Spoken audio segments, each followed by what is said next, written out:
개장선 미리 투자 뉴스 확인해보는 시간입니다. 투자 뉴스앤 전략 세 분과 함께 볼게요. 야천투자연구소 남인호 소장, LNS홀딩스 김선영 대표, 교보증권 윤여민 FP팀장과 함께합니다. 어서 오세요. 투자 뉴스 바로 확인해보도록 하겠습니다. 윤석열 대통령은 교육부 신년 업무보고 자리에서 상당한 경쟁시장 구도가 돼야만 가격이 합리적으로 형성되고 소비자가 원하는 다양한 상품이 만들어진다며 교육도 마찬가지라고 말했습니다. 중국 현지 매체들은 중국의 주요 도시들이 올해 GDP 성장률 목표치를 작년 목표치보다 낮게 설정했다고 보도했습니다. 포스코가 회사채 발행 수요 예측에서 4조 원에 달하는 매수 주문을 받았습니다. 수요 예측 제도가 도입된 후 가장 많은 주문액을 모은 KT 2조 8천억 원을 넘어섰습니다. 카카오뱅크가 전자서명 인증 사업자 라이선스를 취득했습니다. 네이버 토스 등 마이데이터 사업을 벌이고 있는 핀테크 회사들과의 치열한 경쟁이 예상됩니다. 정부가 K콘텐츠 수출 확대를 위해 올해 7,900억 원 규모의 정책 금융을 지원합니다. 문화체육관광부는 올해를 한국 방문의 해로 선포하고 2027년 외국인 관광객 3천만 명 유치 목표를 제시했습니다. 이마트가 이번 달 안에 자체 브랜드 노브랜드와 피코크 일부 제품 가격을 평균 10% 인상하기로 결정했습니다. 자, 오늘입니다. 개장 전 삼성전자가 잠정 실적을 발표를 하죠. 컨콜 이후 주가에 대한 반응이 향후 IT 주가를 결정짓는 바로미터가 되겠습니다. 첫 번째 이슈로 확인해 보시죠. 자, 3분기 11조 원 가까운 영업이익을 기록했던 삼성전자, 4분기 영업이익 지금 5조 원까지 전망이 나온 상황이죠. 네, 맞습니다. 오늘로 예정됐고요. 아마 잠시 후에 발표가 될 텐데 삼성전자의 작년 4분기 잠정 실적 발표가 전년 동기 대비해서 반토막까지 날 수 있다라는 이런 전문가들의 전망을 좀 확인하실 수 있을 것 같은데요. 지난달 18일 기준으로 이제 국내 증권사 17곳이 예상한 삼성전자의 작년 4분기 영업이익이 8조 2,264억 원을 예상했습니다. 하지만 이후에 전망치는 계속 낮아져서 지금 최근에는 7조 2,102억 원까지 이제 나온 어떤 것을 확인하실 수 있을 것 같은데요. 특히 하나증권이랑 키움증권 같은 경우는 각각 이제 5조 6천억 그리고 5조 1,230억으로 가장 낮게 예측을 했습니다. 당연히 이제 실적이 이렇게 나오게 된 계기는 반도체와 스마트폰의 출하량 감소나 가격이나 이쪽이 영향을 좀 줬을 거다라고 보고 있고요. 거기에 올해 1분기에도 반도체 불황은 이어질 거다라는 전망인데 잘 아신 대로 이제 올해 1분기 디램 가격이 작년 4분기 대비해서 한 20% 정도 추가 하락이 나올 것이다라고 이제 전망을 하고 있습니다. 하지만 올 하반기부터는 반도체 반등이 시작될 것으로 많은 증권사들의 전문가들이 예상을 하고 있는데요. 잘 아시는 대로 반도체 주가는 항상 이제 반도체 경기보다 한 6개월 정도 선행을 합니다. 그렇기 때문에 6개월 후에 안 좋을 것 같으면 미리 좀 주가가 빠지는 경향이 있고요. 그리고 6개월 후에는 개선이 될 거다 싶으면은 6개월 전에 이제 주가가 올라가는 경향이 있는데 어쨌든 최근에 삼성전자 등 반도체 기업들 주가가 빠진 거는 계속 안 좋을 거다라고 얘기한 부분이 주가에 좀 반영이 된 거다라고 보시면 될 것 같은데 하반기부터는 반등을 시작할 것이다라고 예상하는 쪽이 많습니다. 그 이야기는 보통 하반기라고 하면 7월 달부터 우리가 생각할 수 있죠. 6개월 전이면 당장 이번 달부터 이제 포함이 되기 때문에 이 부분 한번 체크해 보시면 좋을 것 같고요. 중요한 건 사실 다른 것보다는 삼성전자가 이런 반도체 설비 이런 위기를 이제 반도체 설비 투자를 통해서 정면 돌파하는 모양새가 좀 나오고 있습니다. 이 기조를 이을 수 있는 이유가 최근에 발표된 반도체 설비 투자 세액 공제를 굉장히 크게 상향 조정했잖아요. 그 영향이 좀 큰 것 같고 이에 따라서 외국인들의 유입도 제법 많이 들어온 것으로 알고 있고요. 또 삼성전자 같은 경우는 특히 디램 같은 경우는 잘 아시겠지만 이제 SK 하이닉스나 마이크론 이런 기업들보다 똑같이 제품을 생산했을 때 원가 측면에서 한 $2가 낮습니다. 굉장히 큰 차이가 있기 때문에 사실은 이런 치킨 게임이 가능하다라는 그런 부분이고요. 많이 안 좋은 상황 속에서 오히려 치킨 게임을 하면서 저는 이 시기가 좀 지나고 나면은 오히려 삼성전자가 지금은 어렵지만 시장 점유율을 좀 더 올릴 수 있는 계기가 되지 않을까라고 판단하고 있습니다. 어쨌든 오늘 잠시 후에 발표된 삼성전자 이제 실적을 한번 보시면 될 것 같고요. 우리가 예상할 수 있는 건 총 3가지가 있습니다. 예상치보다 잘 나오거나 아니면 예상치 정도로 나오거나 예상치보다 못 나오거나 이런 3가지 경우가 있을 수 있는데 예상치보다 잘 나오거나 예상치 정도로 나와주면 오히려 시장은 이제 이 불확실성 제거로 좀 볼 수 있어서 주가가 오히려 좀 반등할 가능성이 좀 강하게 반등할 가능성이 좀 있다 보고 있고요. 만일 예상치보다 못 나왔다라고 하면은 그때는 좀 충분히 눌림이 있을 수 있기 때문에 이런 시나리오도 한번 생각해 보시고 대응해 보시면 좋을 것 같습니다. 지금 영업이익 평균 전망치가 6조 9천억 원대고 지금 가장 보수적으로 잡은 데가 골드만삭스로 5조 8천억 원대네요. 그리고 삼성전자가 감산을 할 것이냐 마냐가 주가에 어떤 영향을 미치는지 여부도 좀 잘 주목을 해보셔야 될 것 같은데 일단은 뭐 반도체 세액 공제 여기다가 중국의 리오프닝에 따른 반도체 투심이 좀 살아나고 있는 상황에서 이 타이밍에 오늘의 성적 발표가 주가에 추가 하락 명분을 제공할지 아니면 악재 선반영 인식을 부각을 시킬지 주가 반응이 굉장히 또 중요해 보입니다. 자, 그럼 이어지는 뉴스 확인해 보시죠. 전날 약진했던 테마죠. 바로 은행주입니다. 와, 보통 제주은행 같은 작은 종목이 한 번씩 슈팅이 나오는 거는 봤어요. 많이 봤던 일이지만은 신한지주, 뭐 시총 20조 원에 달하는 이 뚱뚱한 종목이 어제 8%나 급등을 했어요, 남인호 소장님. 네, 저도 어제 깜짝 놀랐습니다. 신한지주, KB금융, 우리금융 이런 쪽이 정말 5% 넘는 급등세 보이니까 마치 그저께 하이닉스가 7% 넘는 말 그대로 하이닉스의 상한가라고 생각될 그런 큰 폭의 상승이었습니다. 그 이유가 뭘까요? 세 가지입니다. 첫째, 대출 규제 완화가 많이 이루어지고 있고요. 지금 나타나고 있죠. 사실상 특수한 강남 3구 그리고 용산구 제약은 모든 부분에서 대출 규제가 완화되는 단계입니다. 물론 아직까지 총부채 올리금 상환 비율인 DSR이 규제가 묶여있다는 점은 좀 아쉬움을 남기고 있습니다. 다음입니다. 주주 친화적 정책을 일부 행동주의 펀드에서 매우 강하게 대시하고 있습니다. 이거는 뭐 꼭 긍정적이다 부정적이다 말 떠나서 각 금융 지주들이 이제는 주주 친화적인 우리도 미국처럼은 하지 못하겠지만 지금 지나치게 우리가 주주에 대해서 배려를 못했구나. 이제 주주 정책을 우선하겠다라는 은행들이 점차 늘어나고 있습니다. 이건 역시 긍정적 영향을 주고 있고요. 마지막 세 번째입니다. 님, 말 그대로 NIM.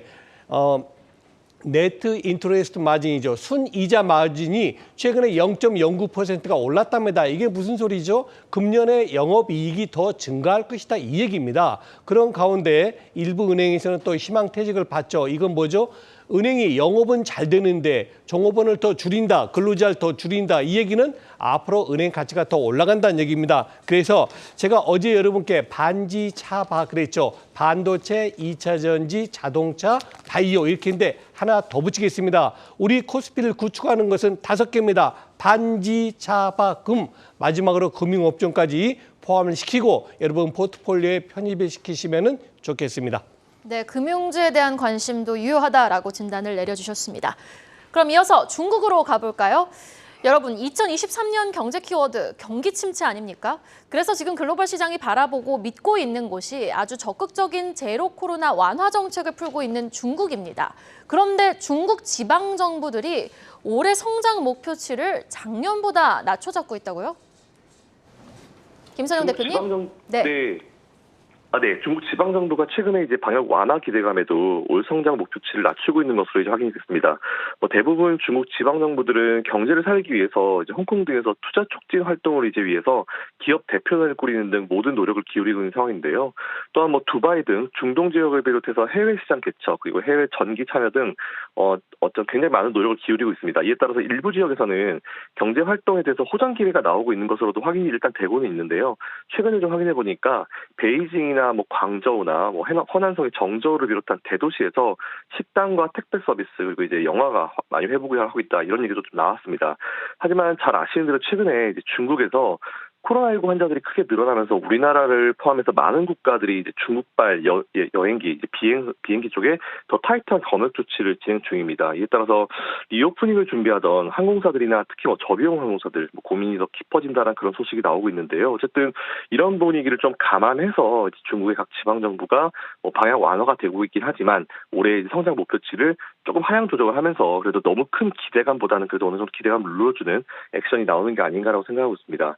일단 어쨌든 근데 제일 큰 문제가 지금 항공사들을 많이 우리나라가 좀 이제 검역 조치를 타이트하게 하고 있다는 건데 예전에 코로나 초기 때도 그랬는데요. 우리가 중국에 입국 제한을 걸고 나서 이제 얼마 후에 이제 우리나라 같은 경우도 이제 중국에 입국 제한을 걸었던 모든 나라들도 이 대상에 들어왔었기 때문에 사실 리오프닝주가 그래도 좀 이제 괜찮아지는가 싶고 이제 또 기대를 받고 있었던 상황에서 이런 상황이 나왔는데 어쨌든 제가 봤을 때 이런 부분들도 다시 감안해가지고 좀 투자를 하시되 이것도 그냥 지나가는 어떤 이슈 정도로 생각하시고요. 코로나의 상황에 따라서 리오프닝 관련주들도 같이 붙여서 생각해 보시면 좋을 것 같습니다.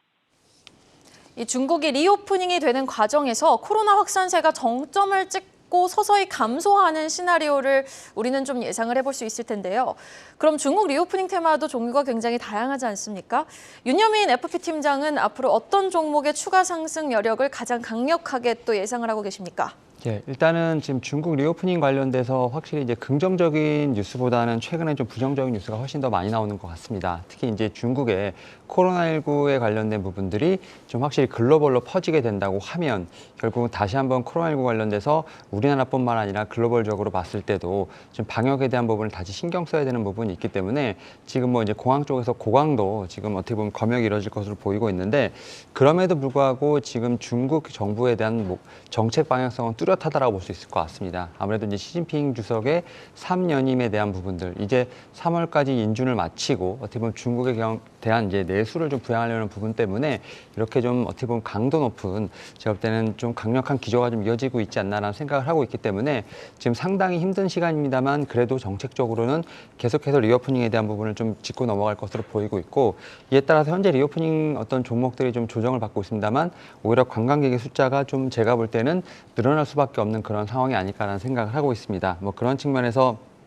일단은 저는 이제 LCC 관련된 종목들을 좀 봐야 되지 않을까 좀 생각을 하고 있는데요. 그 안에서도 이제 탑픽 종목으로는 전 이제 제주항공을 좀 말씀을 좀 드려보도록 하겠습니다. 사실 이제 LCC 하면은 뭐 14분기, 15분기 연속으로 계속 적자가 좀 일어나면서 사실은 이제 재무제표에 대한 좀 의구심이 있었습니다만 특히 제주항공 같은 경우는 14분기 연속 적자를 좀 마감을 하고 올해 지금 이제 지난 4분기죠. 지금 4분기부터 영업이익이 턴어라운드 할 수 있다라는 좀 이제 전망이 나오고 있는 상황입니다. 일단 뭐 중국에 대한 부분이 지금 상당히 큰 화두긴 합니다만 작년 10월부터 지금 일본 관광객이 좀 어느 정도 공급이 되고 있는 상황이죠. 결국 이제 일본에 대한 수요가 좀 지속이 되고 있는 부분들 여기서 제가 볼 때는 좀 실적에 대한 어떤 실마리를 좀 찾을 수 있지 않을까 좀 생각을 하고 있고 물론 이제 환율과 유가 같은 경우는 지금 뭐 불안정하긴 합니다만 항공사들에게는 상당히 지금 안정된 제가 볼 때 우호적인 상황이라 볼 수 있을 것 같습니다. 뭐 최근에 원달러 환율 같은 경우는 지금 1,200원대까지 내려온 상황이기 때문에 지금 단거리 노선 같은 경우는 유류비가 좀 적게 드는 부분들 이런 부분들이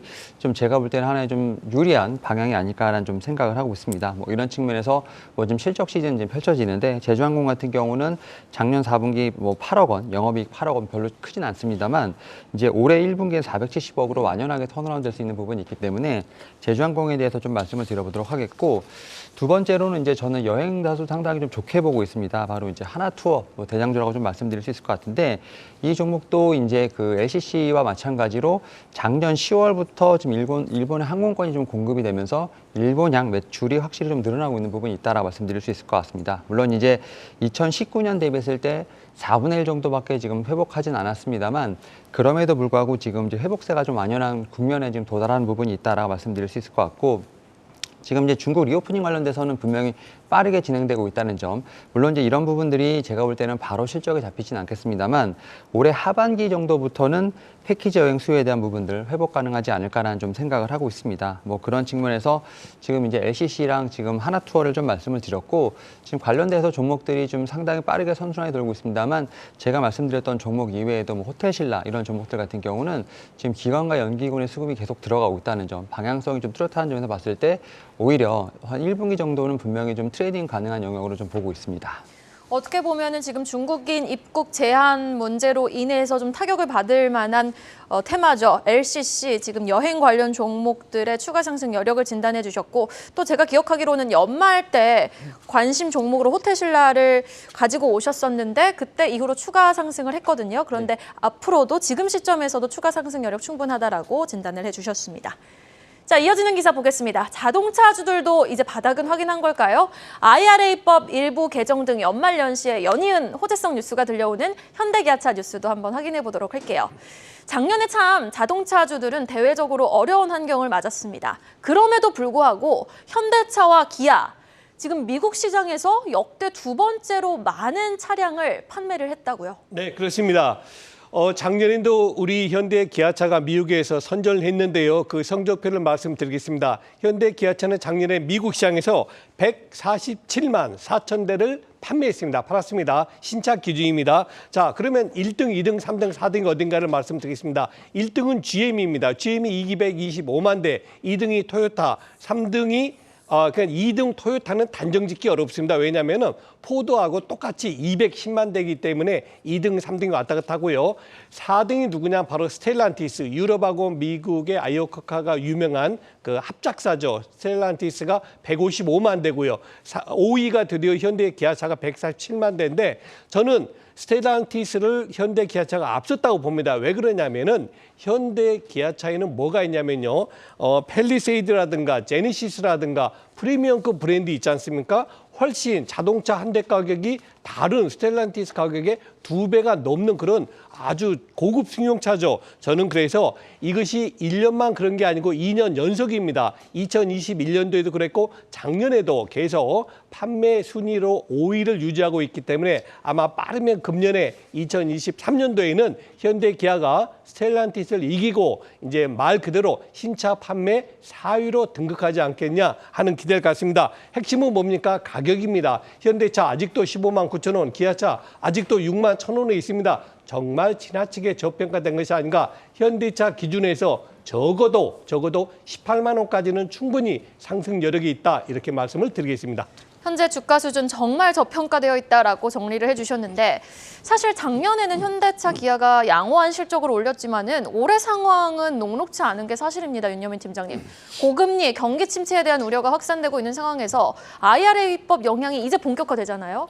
현대차, 기아 앞으로 흐름 어떻게 보세요? 네, 일단은 이제 앞에서 말씀해 주신 것처럼 지금 이제 현대차, 기아 결국 그런 부분들이 좀 주가에 많이 좀 반영이 되지 않았나 생각을 하는데 사실은 이제 연말만 하더라도 특히 작년 연말만 하더라도 현대차, 기아 연저점을 좀 쓰는 어떤 그런 모습이 나왔었습니다만 이제 IRA 관련된 좀 일부 우려가 좀 덜어내는 그런 좀 뉴스가 나오면서 사실은 살짝 좀 이제 고개를 트는 어떤 주가의 흐름은 좀 나왔었습니다.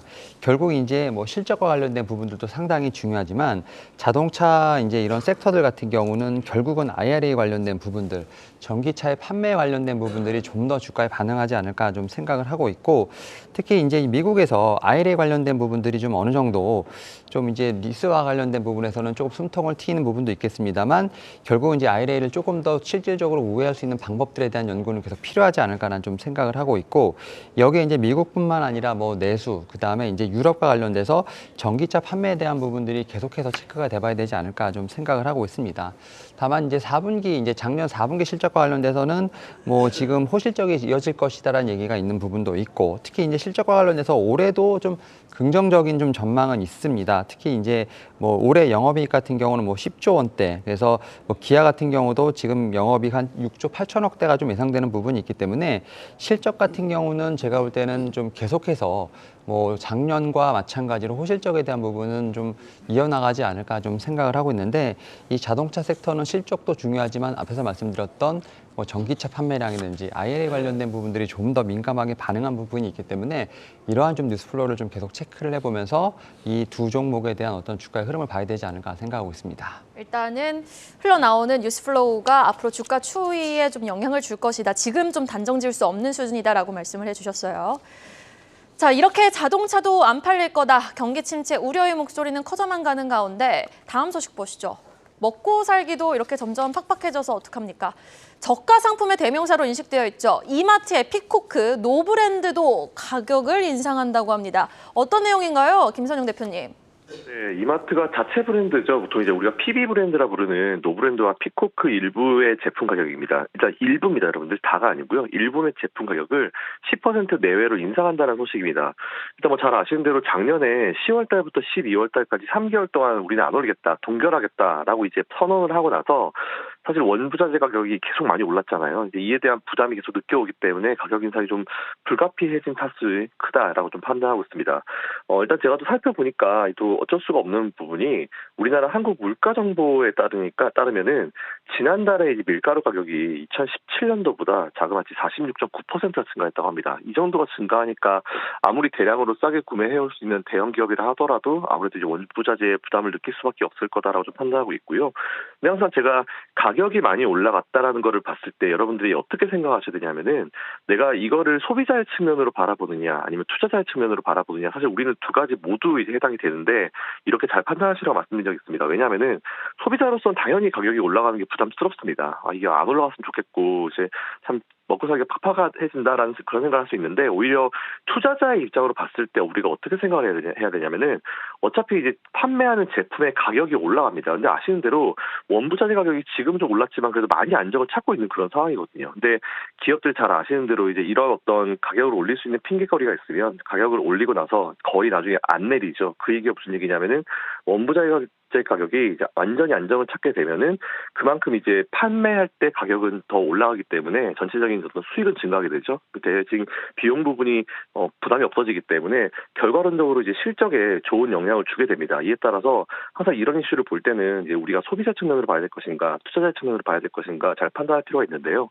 어차피 우리는 주식을 투자하는 사람들 입장이기 때문에 투자하는 입장에서 봤을 때 인플레이션이라는 거는 절대 나쁜 것만은 아니다라고 좀 다른 어떤 방법으로 한번 생각해 보시는 것도 좋을 것 같습니다.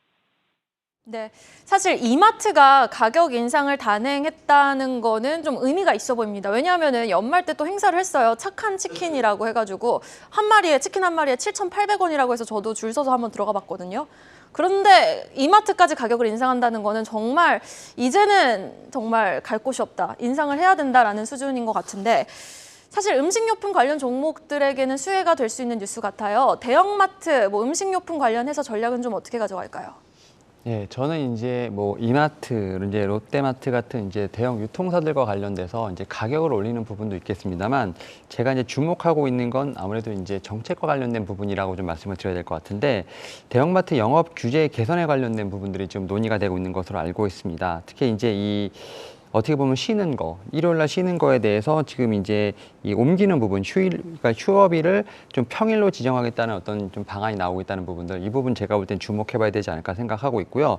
두 번째로 이제 영업 제한 시간, 그러니까 자정부터 오전 10시까지 점포를 이용해서 온라인 영업 관련된 규제가 풀릴 수 있다는 여지가 있습니다. 이 두 가지 관련된 부분이 제가 볼 땐 향후의 모멘텀에 큰 이제 제가 좀 도움이 되지 않을까 좀 생각을 하고 있습니다. 그런 측면에서 봤을 때 지금 이제 월 2회 의무 휴업일 요일을 일요일에서 평일로 변경하게 된다고 하면 이마트나 롯데마트 같은 경우는 연 매출이 거의 한 4천억 정도, 그다음에 지금 이마트는 4천억 정도, 롯데마트는 한 1,700억 정도 좀 확대된 효과가 있는 부분이 있기 때문에 결국은 이런 측면에서 지금 매출의 효과, 지금 증대된 효과, 여기에 또 이제 온라인을 좀 영업을 하게 된다고 하면 사실은 이제 온라인 배송과 관련된 부분에서는 충분히 배송과 관련된 쪽의 어떤 그런 프로세스라든지 좀 물류센터가 좀 충분히 있기 때문에 오히려 여기서도 추가적인 매출이 발생할 수 있지 않을까 좀 생각을 하고 있습니다. 이에 따라서 가격에 대한 인상도 충분히 모멘텀이 되겠습니다만 이 정책과 영업 규제와 관련된 부분에서도 충분히 모멘텀이 있는 부분이 있기 때문에 이와 관련해서 이마트, 롯데마트 좀 꾸준히 한번 체크해 보도록 하겠습니다. 정부의 대형마트 규제 완화까지 나오면은 이제 대형마트에는 호재가 추가적으로 될 수 있다. 이마트, 롯데마트 한번 주목해 보도록 하고요. 자, 마지막 투자 뉴스 전략에 대한 기사 참고해 보면서 마무리해 보도록 하겠습니다. 상반기까지는 시장이 힘들고 하반기부터는 개선될 것이다라는 전망 때문인가요? 업계에서는 상반기에는 채권, 하반기에는 주식을 담아라라는 조언이 나오고 있네요. 예, 한 증권사에서 사자성어를 냈네요. 상채하주입니다. 상반기에는 채권 중심으로 운영하시고 하반기에는 주식을 매수하셔도 괜찮겠습니다. 이런 키워드를 잡았습니다. 그 이유는 전부 아시죠? 상반기에는 고금리 상태가 지속이 되고 미국 FRB가 금리 인상을 지속할 것이기 때문에 가급적이면은 회사채, 우량 회사채를 매입하시는 게 좋겠다는 말씀을 하셨고 또 두 번째입니다. 하반기에 왜 주식을 관심을 두느냐? 결국에 금년 상반기가 금리의 고점이 나올 것이다. 미국도 우리도 그렇게 되면 이제 금리 인하에 대한 시그널이 조금씩 나올 것이고 기업들의 실적도 더 이상 나빠지지 않기 때문이라고 말씀드릴 수 있겠습니다. 자, 저는 여러분께 작년 12월 달부터 다음 같은 세 가지를 지속적으로 말씀드렸는데요. 첫 번째, 2022년도에는 배당을 받으시는 게 유리할 겁니다. 두 번째, 금년에는 2023년도에는 미국 주식시장 성적표보다 대한민국 주식시장 성적표가 좋아질 겁니다. 이 말씀 자주 드렸고 마지막 세 번째입니다. 금년 2023년도에 우리 대한민국의 주식시장이 우려만큼 그렇게 나쁘지 않을 것이다. 뭐 좋다는 얘기는 않겠습니다. 그러나 걱정했던 만큼 뭐 2,000포인트 무너지고 이렇게 나쁘지 않을 것이라고 말씀드렸는데요. 일단 배당 어떻습니까? 이미 반도체라든가 금융업종 가지고 계신 분들 배당 그냥 공짜로 받으신 겁니다. 채 일주일도 안 됐는데 작년에 배당구 시세 다 회복을 했죠. 이제 나머지 지금 2차 전지만 아직 바닥을 확인하고 못하고 있는데요. 나머지 업종들도 모두가 다 배당을 충분히 배당구 시세로 환원될 걸로 기대합니다. 다시 말씀드립니다만 금년에 너무 부정적인 투자 의견은 안 가지시는 게 좋을 듯 합니다. 윤여민 FP팀장이 주목하시는 올해의 주식 종목 어떤 종목입니까?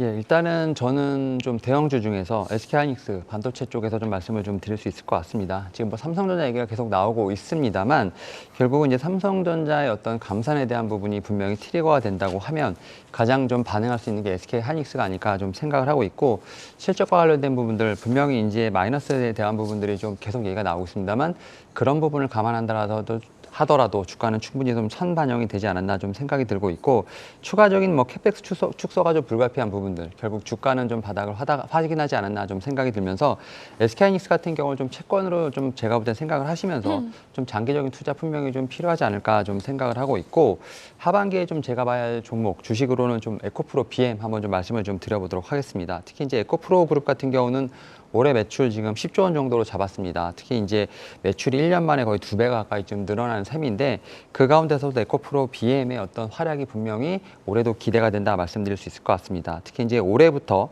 2027년까지 한 7조 이상의 좀 투자를 하면서 결국 양극재 제품 라인업을 확대할 것으로 보이고 있기 때문에 투자 이꼴 실적이라는 어떤 그런 측면에서 봤을 때 지금 주가 상당히 저렴하지 않을까 좀 생각을 하고 있습니다. 그래서 이 두 종목만 올해 잘 매매를 하셔도 좋은 성과를 낼 수 있지 않을까 생각하고 있습니다.